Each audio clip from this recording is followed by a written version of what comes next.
ദുബായിലെ പ്രധാന മേഖലകളിൽ പുതുതായി 141 ബസ് കാത്തിരിപ്പ് കേന്ദ്രങ്ങൾ നിർമ്മിച്ച് Dubai roads and transport authority. ഏറെ ആകർഷകവും ഉപഭോക്തൃ സൗഹൃദപരവുമായ രീതിയിലാണ് രൂപകൽപ്പന ചെയ്തിട്ടുള്ളത്. യാത്രക്കാർക്കിത് മികച്ച സൗകര്യങ്ങളാണ് ഉറപ്പു നൽകുന്നത്. ദുബായിൽ പുതുതായി വരുന്ന 762 ബസ് കാത്തിരിപ്പ് കേന്ദ്രങ്ങളിൽ 141 എണ്ണത്തിന്റെ നിർമ്മാണമാണ് പൂർത്തിയായത്. എല്ലാ ബസ് കാത്തിരിപ്പ് കേന്ദ്രങ്ങളും ശീതീകരിച്ചതാണ്. കൂടാതെ ഔട്ട്ഡോർ ഏരിയകൾ, പരസ്യം ചെയ്യാനുള്ള സ്ഥലങ്ങൾ, ബസ് റൂട്ടുകളുടെ മാപ്പ്, സർവീസ് സമയം, മറ്റു വിവരങ്ങൾ എന്നിവ പ്രദർശിപ്പിക്കാനായി സ്ക്രീനുകൾ എന്നിവ സജ്ജീകരിച്ചിട്ടുണ്ട്. 2025 എമിറേറ്റിലെ ബസ് കാത്തിരിപ്പ് കേന്ദ്രങ്ങളുടെ എണ്ണം 762 വർദ്ധിപ്പിക്കാനാണ് RTA ലക്ഷ്യമിടുന്നത്. പദ്ധതിയുടെ 40% പൂർത്തിയായതായി RTA അറിയിച്ചു.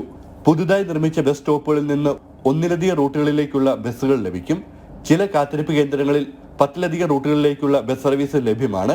പദ്ധതി പൂർത്തിയാകുന്നതോടെ പ്രതിവർഷം 18 കോടി 2 ലക്ഷം യാത്രക്കാർക്ക് സേവനം നൽകാനാകുമെന്നാണ് പ്രതീക്ഷയെന്ന് അധികൃതർ അറിയിച്ചു. പൊതുഗതാഗത അടിസ്ഥാന സൗകര്യങ്ങൾ മെച്ചപ്പെടുത്തി ദുബായ് നിവാസികൾക്കും സന്ദർശകർക്കും മികച്ച സേവനം ഉറപ്പാക്കുന്നതിന്റെ ഭാഗമായാണ് പരിഷ്കാരങ്ങളെന്ന് RTA ചെയർമാൻ മാത്തർ അൽ തായർ പറഞ്ഞു. ജനം, ദുബായ്.